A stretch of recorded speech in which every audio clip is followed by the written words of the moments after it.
share 52 practical answers to your questions. I'm Erin Wolfram. I own and operate Career Advantage and Career Advantage Golf, where I help professionals feel more confident and prepared throughout their job search by helping them with things like resumes, cover letters, LinkedIn profiles, mock interviews, really just anything job search related.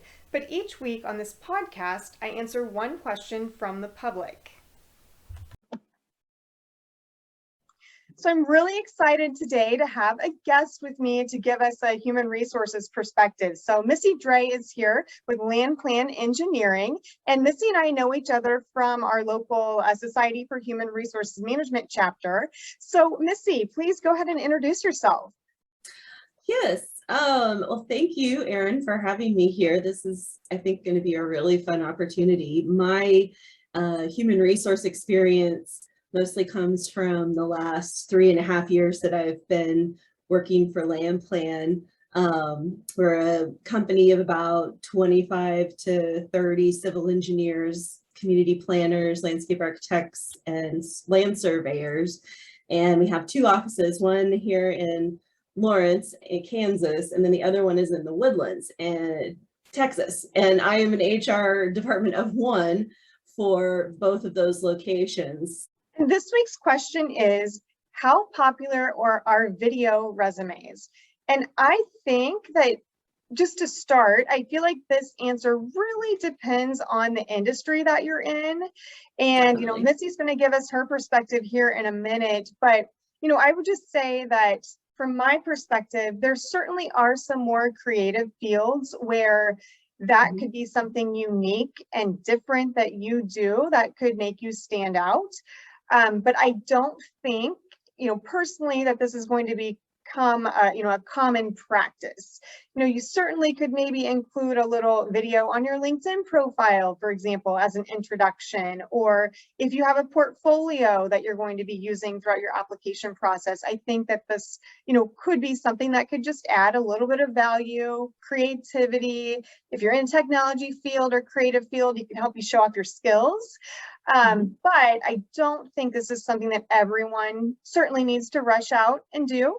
And I definitely don't think that it's going to replace, the typical resume, cover letter, interview process, anytime soon. But, Missy, of course, I want to hear your perspective and, what you think about video resumes. Well, I think I may have a slightly, maybe not unique, but a definitely interesting place to come from on this, because my past career life was in the performing arts. I was a dancer, choreographer. I traveled and judged competitions. I did choreography for professional companies and a whole bunch of stuff. And in the performing arts field, especially in dance, having what was called a reel was actually fairly standard, especially if you're trying, especially since COVID, when they stopped doing a lot of in-person auditions. Right. You would send a reel of yourself doing various styles of dance or showing your choreography ability, particular pieces, to various companies to show them what you were capable of, the kind of things that you did, what your work looked like. And that was even before COVID, fairly standard in that industry. Sure. But since industry hopping to a field that is in no way, shape, different field. Oh my goodness. Yeah, I went from working with dancers 24 hours a day, 7 days a week, to a bunch of engineers. Like, I don't know how much more polarizing you can get as far as like personality and whatnot. Like a video resume, at least in for what I do, does not hold value, because there's nothing that you're going to be asked to do here that's really probably going to need a video like piece of, I'm losing my words.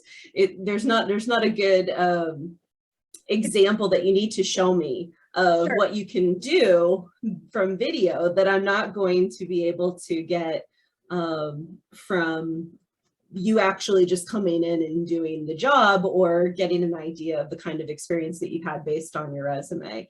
Not to mention, and I don't like to make blanket statements, but most of the civil engineers I work with would be the first to tell you that they would never want to make a video resume. If their life depended on it, they would retire. Like, Sure. That's just not even something that would be fun for them. And I think that there's a couple of practical reasons why.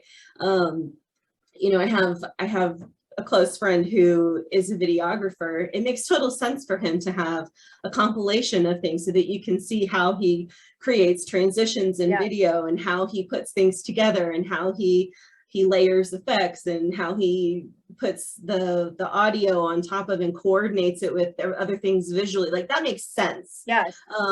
And that skills, it's the skills, right? It's those skills are required for the job. Exactly. To do the video resume, those skills are necessary to begin with. But I have to look at, like, let's just, let me see, what's one of the, not too long ago, we had posted a job for a land surveyor. And and it wasn't a licensed position, it was somebody that would function as a crew member. I had probably nearly 100 applicants within a week of that being online. If every single one of them expected me to watch like a 3 to 5 minute video, then it would have taken an enormous amount of time for me to go through their information. And I don't know on this video whether or not they're even going to tell me the information I need to know. Right. You know, I'm being expected to sit there and give all my attention to figuring out what is being told to me in this video. Whereas I make that process faster by scanning through resumes. It's like, if they have none of the words that I'm looking for, you know, we use Trimble equipment.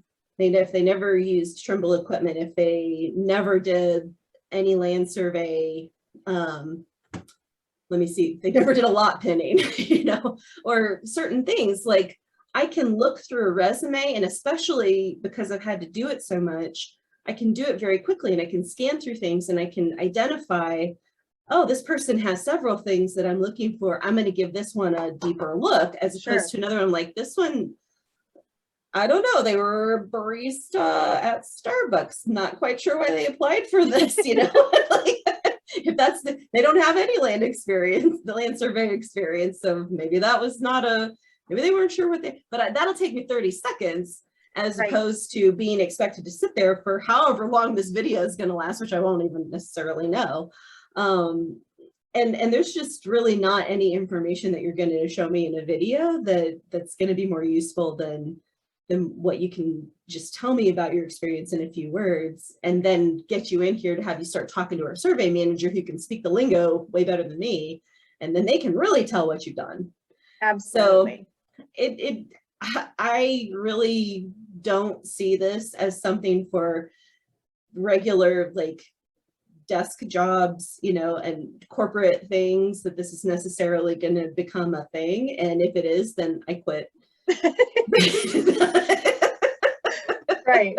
Well, no, I think, you know, I think that it's such a good point. It's everything, I believe, you know, with your job application needs to be intentional, right? And if it helps demonstrate your skills, your creativity, the things that are required in that job description, then it could certainly be beneficial. But if you're just doing it as something to, oh, I'm going to be different and I'm going to stand out, yeah, it's probably not going to be that valuable. And so I think it's really, you know, think about your industry, think about the skills, qualifications, you know, all of those things that you're going to need to be a valuable, you know, asset to the team, and follow the directions as they're listed in the job description as far as how they want you to apply. And like I said, if you have a portfolio or you have LinkedIn and you want to add a little video in there, okay, that's fine. But then that is something that is optional, right? If the HR manager wants to dive in more deeply and wants to take a look at that, they have the option, but it's certainly not required. So, you know, I think definitely not a replacement for the for your standard resume. Exactly. And, I know that there are some organizations that did require video resumes earlier this year, especially in the pandemic. So, like you Sure. said, that it wasn't as possible to just, fly someone in for an interview or to have somebody come in person. And so I think that there were some organizations that were requiring video interviews as sort of a personal touch, a way to kind of get to know people a little bit better across the globe in a fairly quick way. And I think there certainly will be some organizations that do continue to do that. But Sure. my guess is the majority will not. And those that do, it aligns with their culture in some way. It aligns with the type of person they're looking for, or the types of skills that person needs. And something else that I think to keep in mind is if people are requiring video resumes, it's going to potentially impede certain highly qualified candidates from applying because of maybe technology accessibility or just lack of those particular skills that, like you said, may have nothing to do with the job. And it's not really fair to evaluate people in that way. So Sure. Really, just knowing your industry is so important. Follow the job description and, do whatever they say, and, feel free to create a video and utilize it in other capacities, but it's probably not going to replace your application. So, anything else, Missy, that you can think of? Like you said, if you make something and you throw a link in on like a submittal that you make, hey, you can see some more about me here, then, I don't mind it if somebody gives me that option, but chances are, unless I really need to know something about them that I didn't get off of their resume, I probably won't necessarily be checking it out. But yeah, it could, in certain circles, like that could potentially cause a little bit of a conflict, because like you said, like not everybody has access to the ability to create something like that and to do it on a professional level, and it could almost be seen as an unfair advantage in certain situations. So I would say, like you said, definitely if they request something like that, that's one thing, but otherwise beef up your written descriptions. Yes, and I would just like to say one final thing. If you do create a video as an optional addition that you include maybe on your resume or your portfolio or LinkedIn, you better make sure it's high quality, because ultimately you're hoping that this is going to help you have a positive outcome. But if the quality is poor, it's just not done well, or represents you in some negative capacity, it could certainly hurt your chances. So I think that's just something else to kind of keep in mind as we wrap up today. So, well, thank you, Missy, for your perspective. Really appreciate it. Great information. And I'm so glad that you were able to join us today. Me too. Thanks for having me. It was a lot of fun. Yes. Well, good luck to everybody job hunting. Yes, absolutely. Well, thank you again. You bet. If you have any job search or career development related questions, you can always reach out to me. You can find my contact information on my websites, which are careeradvantageresumes.com and careeradvantagegolf.com. You can also find me on social media. I'm at Career Advantage Resumes on Facebook, LinkedIn, and Instagram, and at Advantage Career on Twitter. Thank you so much for joining, and have a great rest of your week.